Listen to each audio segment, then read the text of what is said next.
चर्चा है तो सेकंड ग्रेड और फर्स्ट ग्रेड के जो सिलेबस है, जो पाठ्यक्रम है, उसमें बहुत कुछ समानताएं हैं, बहुत कम ही जो है असमानताएं हैं। इसलिए एक विद्यार्थी जब फर्स्ट ग्रेड की तैयारी करता है तो साथ में सेकंड ग्रेड की भी तैयारी हो जाती है। अगर समानता की बात करें तो फर्स्ट ग्रेड में और सेकंड ग्रेड में दोनों में व्याकरण का पोर्शन भी है, काव्य शास्त्र का भी दोनों में है, हिंदी साहित्य का इतिहास भी दोनों में है।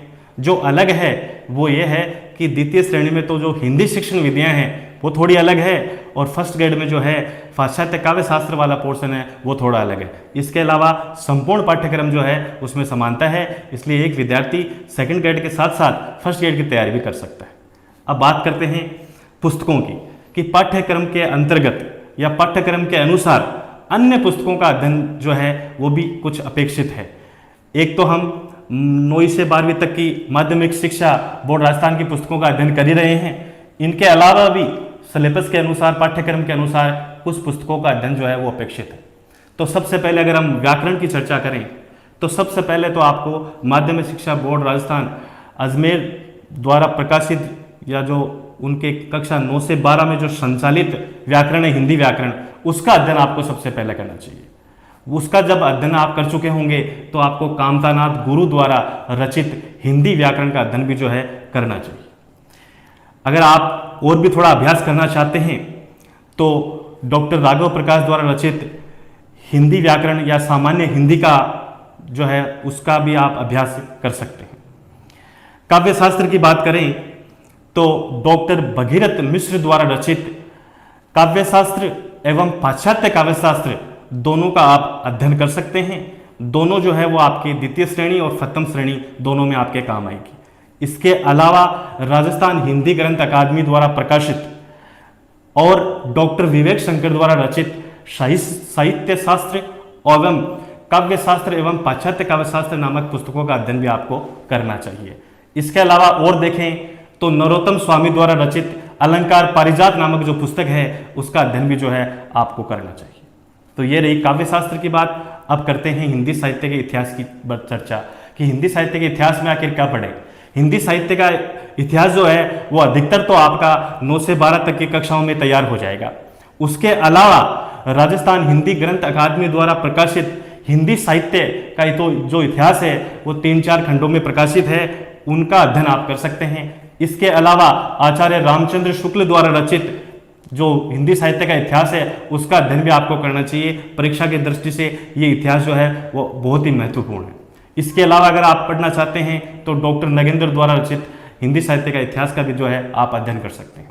इन पुस्तकों के अलावा गत कुछ वर्षों में राजस्थान लोक सेवा आयोग द्वारा जितनी भी हिंदी विषय से संबंधित परीक्षाएं हुई हैं उन परीक्षाओं के प्रश्न पत्रों का अध्ययन आपको करना चाहिए। उससे आपको यह भी पता लगेगा कि किस प्रकार के जो प्रश्न हैं वो पूछे जा रहे हैं।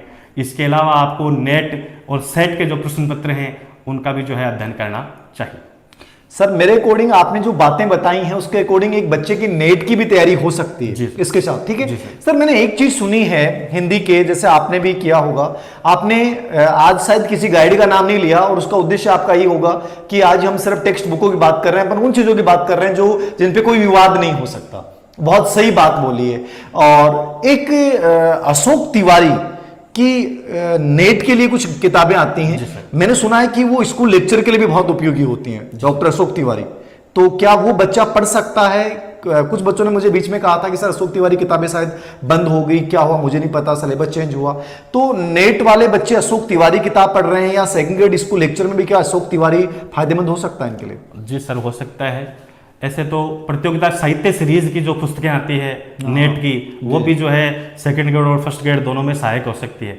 तो पाठ्यक्रम के अनुसार जो भी उच्च स्तरीय जो प्रकाशक वाली किताबें हैं वो विद्यार्थी पढ़ सकते हैं।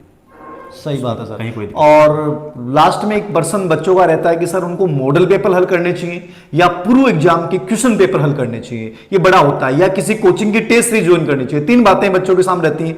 तो कोचिंग वाले मार्केटिंग करता है सर। जी सर। कोचिंग वाले ऐसे ऐसे चेहरे प्रस्तुत करेंगे जिन्होंने हिंदी में कभी रीट का एग्जाम भी नहीं दिया है, लेकिन उनको वो इस प्रकार से प्रस्तुत कर देंगे बच्चे को लगेगा पता नहीं क्या। और वो क्लास में 5 मिनट काम की बातें करेंगे, बाकी 40 मिनट उजुल फुजुल बातें करके।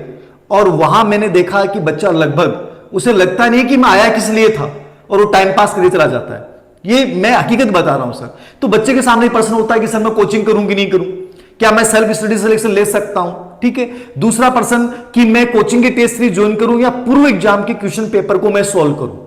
आपके कोडिंग बच्चे को लास्ट टाइम में इतनी किताबें पढ़ने के बाद और अपनी तैयारी को जांचने के लिए क्या किसी कोचिंग में जाना चाहिए, टेस्ट सीरीज ज्वाइन करनी चाहिए, या उसको सेल्फ